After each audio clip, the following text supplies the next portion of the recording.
नमस्ते दोस्तों, कुहू की रसोई में मैं सरिता आप सभी का बहुत-बहुत स्वागत करती हूँ।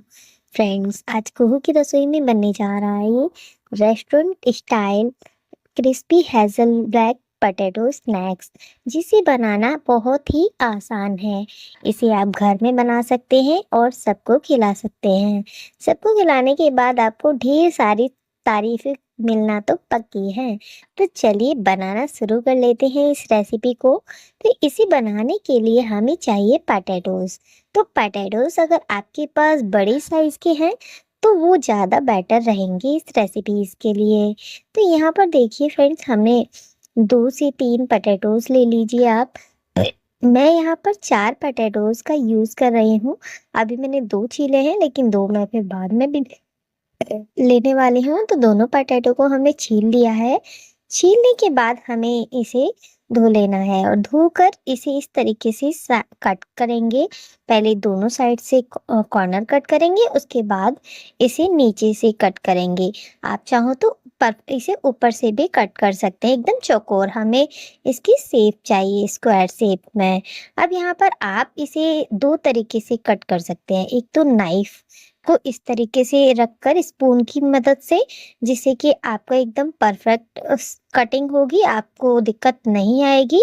और दूसरा तरीका है मेरा वाला, जो मैं यहाँ पर दिखा रही हूँ। तो यहाँ पर देखिए, पोटैटोज़ को हमें इस तरीके से काटना है जैसे हमने अभी पीछे काटा था। बिल्कुल सेम वो उसी तरीके से कट करेंगे, बस इसे हमने चौकोर रखा है प्रॉपर। इसके जो साइड्स वाले पार्ट्स हैं एक्स्ट्रा, उन्हें हमने साइड में रख दिया है। अभी देखिए फ्रेंड्स, इसे इस तरीके से आपको कट करना है, बस नीचे तक आपका नाइफ नहीं जाना चाहिए। इसको बहुत ही आराम से आपको कट करना है। अगर ये नीचे तक जाएगा, पूरा कट हो जाएगा, तो फिर शेप अच्छी नहीं आएगी, वो एकदम टूटा-टूटा हो जाएगा। और लेकिन हो सकता है फ्रेंड्स, जब आप बनाएँ तो 1 या 2 आलू में ऐसा हो जाए, नॉर्मल सी बात है, क्योंकि हम कोई रेस्टोरेंट में काम तो करते नहीं हैं, हम घर में बना रहे हैं, तो घर में इतना होना नॉर्मल है। लेकिन आप ट्राई करेंगे तो आपसे हो जाएगा। तो देखिए, बहुत ही आराम-आराम से आपको इस को करना है, बिल्कुल जैसे मैं आपको दिखा रही हूँ उसी तरीके से। तो यहाँ पर देखिए, हमने सभी में एकदम सीधे-सीधे कट लगा लिए हैं। अब इसे पलट दिया है और इसे इस तरीके से स्लैंटिंग लाइन की तरह, यानी आड़ी रेखाओं की तरह हमें इसे कट करना है। और बिल्कुल नीचे तक सेम प्रोसेस अप्लाई करेंगे कि नीचे तक कट ना हो, बिल्कुल हाफ से थोड़ा ज़्यादा 75% तक हमें इसे कट करना है। बिल्कुल नीचे तक नाइफ को टच नहीं करना है, नहीं तो इसकी शेप खराब हो जाएगी। तो आप देख पा रहे हैं, बहुत ही आराम से करके दिखा रही हूँ, इसी तरीके से आपको करना है, तो आपका भी एकदम परफेक्ट बनेगा। तो यहाँ पर देखिए फ्रेंड्स, लगभग जो है हमारा सारा कट हो गया। मैं आपको दिखाती हूँ कि ये कैसा लग रहा है कट होके। देखिए कितना प्यारा शेप इसका निकल कर आया है। हो गया ना एकदम लचीला-लचीला, एकदम मस्त शेप बनकर आई है। इसी तरीके से हमें दूसरी पोटैटोज़ को भी कट कर लेना है। यहाँ पर हम फिर से इसके चौकोर भाग कर देंगे। और यहाँ पर देखिए, मैंने इसके चौकोर भाग नहीं किया है, इसको मैं ऐसे ही करके दिखा रही हूँ। नेक्स्ट वाले में करके दिखाऊंगी जैसे सेम अभी किया था। तो सबसे पहले सीधी लाइनें हमें इस तरीके से कट का निशान लगाना है, सीधी लाइनों में बिल्कुल आराम से 75 तक ही कट करना है, बिल्कुल नीचे नहीं जाना है फ्रेंड्स, इस बात का ध्यान रखना है। नाइफ को बिल्कुल नीचे तक नहीं ले जाइएगा। और अगर आपको ऐसे करने में दिक्कत आ रही है, तो मैंने आपको जो फर्स्ट वाला करके दिखाया था ना, स्पून की सहायता से, आप उसका भी यूज़ कर सकते हैं। उससे भी बिल्कुल नीचे नहीं जाएगा, स्पून रोक लेगा नाइफ को नीचे जाने तक। तो यहाँ पर देखिए फ्रेंड्स, इसे पहले सीधी लाइनों में, उसके बाद जिगजैग लाइनों में, मतलब कि स्लैंटिंग आड़ी रेखाओं में हमें इसे कट करना है। और फ्रेंड्स, जो इसका एक्स्ट्रा भाग निकला था ना पोटैटोज का, जो हमने अभी साइड में निकाला था, उसको हम वेस्ट नहीं करेंगे। उसका यूज़ हम पराठे बनाने में या फिर किसी और रेसिपी को बनाने में, सब्जी बनाने में, आप किसी में भी यूज़ कर सकते हैं। तो यहाँ पर देखिए फ्रेंड्स, हमने इसको भी कट कर लिया है। इस यहाँ पर सारे हमने इसी तरीके से कट कर लिए हैं। मैं आपको दिखा रही हूँ पास से। तो फ्रेंड्स एक आलू जो है हमारा थोड़ा-सा कट हो गया है, बाकी सारे एकदम परफेक्ट बने हैं। देखिए मैं दिखा रही हूँ कितने मस्त लग रहे हैं। अभी जब इसमें कोटिंग होगी ना मसाले की, ये देखिए ये टूट गया था मुझसे, तो हो सकता है एक आध तो खराब होता है फ्रेंड्स, उसकी टेंशन मत लीजिएगा अगर आपसे भी हो जाए तो। अब यहाँ पर इसमें चढ़ाने के लिए जो मसाला बनाएँगे ना, वह बना लेते हैं। तो यहाँ पर देखिए हम लेंगे 3 से 4 चम्मच अरारोट पाउडर, जो खाने वाली चम्मच होती है ना फ्रेंड्स, बस वही। अब यहाँ पर डाली है फ्रेंड्स हमने चिली फ्लेक्स। अब चिली फ्लेक्स हमने डाल दिए, साथ ही में यहाँ पर ऑरिगेनो भी डाल देंगे। ऑरिगेनो के बाद डालेंगे कश्मीरी लाल मिर्च, ये बिल्कुल भी तीखी नहीं होती है। और यहाँ पर थोड़ी सी हमने काली मिर्च पाउडर और भुना हुआ जीरा पाउडर ऐड कर दिया है। आप चाहें तो यहाँ पर रेड चिली पाउडर भी यूज कर सकते हैं। फ्रेंड्स इसमें हमने हल्का-सा मिलाया है, लेकिन यहाँ पर हमने नमक भी डाला है फ्रेंड्स। वह कैमरे में कैप्चर नहीं हुआ, लेकिन नमक थोड़ा-सा कम हो गया था, तो मैंने यहाँ पर दोबारा से नमक ऐड कर दिया है। आप भी नमक ऐड कर लीजिएगा और मसाला बिल्कुल तैयार है, अच्छे से मिला लिया है। अब यहाँ पर हमने ये पोटैटो की स्लाइसेस जो की थी अभी, उसको हमें इस तरीके से मसाला इस पे कोट करना है हाथों की सहायता से, जिससे मसाला एकदम इवनली कोट हो जाना चाहिए हमारे पोटैटोस में, बिल्कुल अंदर तक भी जाना चाहिए थोड़ा मसाला, जैसे कि एक-एक लेयर जो है ना बहुत ही बढ़िया से खुलकर आएगी जब हम इसमें फ्राई करेंगे। तो यहाँ पर देखिए फ्रेंड्स हमने बहुत ही अच्छे से हाथों की सहायता से इसे मसाले से कोट कर दिया है।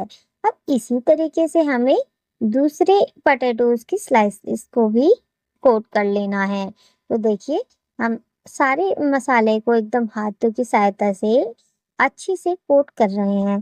फ्रेंड्स अगर आपको हमारी रेसिपी ज़रा-सी भी पसंद आ रही हो, तो हमारी रेसिपी को एक लाइक ज़रूर कर दीजिएगा और एक प्यारा-सा कमेंट अगर आपको पसंद आती है तो।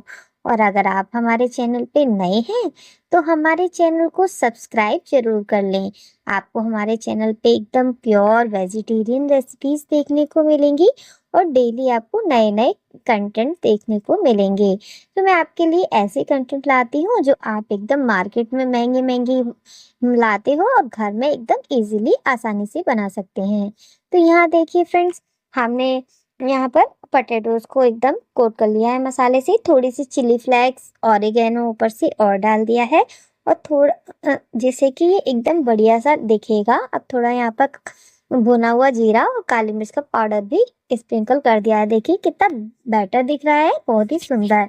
अब यहाँ पर पैन में डाला है हमने ऑयल, गैस को ऑन कर दिया है, ऑयल अच्छे से गरम हो गया है। ऑयल अच्छे से ही गरम होना चाहिए जब आप इसे फ्राई करें। तो यहाँ पर एकदम हॉट प्रोसेस ऑयल होना चाहिए, तब हमें इसे डालना है। अब बिल्कुल गरमा-गरम ऑयल को इस तरीके से आपको करछी की सहायता से ऑयल को थोड़ा-सा ऊपर की तरफ इस पे पुश करना है, जिससे ये ऊपर से भी कच्चा ना रहे। इसे अलटते-पलटते हुए अच्छे से हमें फ्राई होने देना है। फ्रेंड्स इसे फ्राई होने में थोड़ा-सा समय लगेगा, क्योंकि इनमें हमने पोटैटो की स्लाइसेस की है ना लंबे-लंबे, तो इसकी वजह से ये अंदर तक कुक करना है, तो इसलिए ज़्यादा टाइम लेगा। लेकिन आप घबराइएगा नहीं, जब ये बन के तैयार होगा ना, तो आपका एकदम दिल खुश हो जाएगा इसको देखकर। और मुझे तो अभी से मेरे मुँह में पानी आ रहा है इसको देखकर। फ्रेंड्स मेरे घर में तो ये सभी को बहुत पसंद है। हफ्ते में 1 या 2 बार तो मैं इसे बना ही लेती हूँ इतनी सारी रेसिपीज़ के बीच में। तो मेरा मन किया कि आज क्यों ना मैं आप सभी के साथ भी ये रेसिपी शेयर करूँ। फ्रेंड्स पता है, आज मेरे घर में ये 2-2 टाइम्स बना है। मैंने पहले सोचा कि रेसिपी में आप लोगों को दिखाऊं, तो मेरे घर वाले बोले बस इतना सा ही बनाया। फिर मैंने इसे और दोबारा भी बनाया, यानी कि 2 से 3 आलू का मैंने और बना डाला और फिर वह भी फिनिश हो गया। जब आप बनाएंगे झटपट से फिनिश हो जाता है फ्रेंड्स, तो जब भी बनाए एक्स्ट्रा ही बनाए। तो देखिए देखते ही देखते हमारा जो हैज़लबैग पोटैटो स्नैक्स है वो बिल्कुल रेडी हो गया। हमने इसे निकाल लिया है प्लेट में। अब यहाँ पर इसी कढ़ाई में हमें दूसरा हैज़लबैग पोटैटो स्नैक्स डाल देंगे। देखिए फ्रेंड्स इस तरीके से जब आप फ्राई करेंगे ना, तो एकदम क्रिस्पी हो जाएगा ये। ऊपर से एकदम क्रिस्पी, अंदर से एकदम सॉफ्ट, इतना टेस्टी लगता है ना फ्रेंड्स।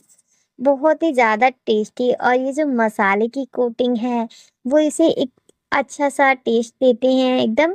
अ, बहुत ही माउथ वाटरिंग रेसिपी है फ्रेंड्स, आप एक बार मेरे कहने से ट्राई ज़रूर कीजिएगा। आप देख पा रहे हैं फ्रेंड्स कितना सुंदर जो ये लग रहा है और अभी जब ये फ्राई होगा तो ये एकदम क्रिस्पी हो जाएगा।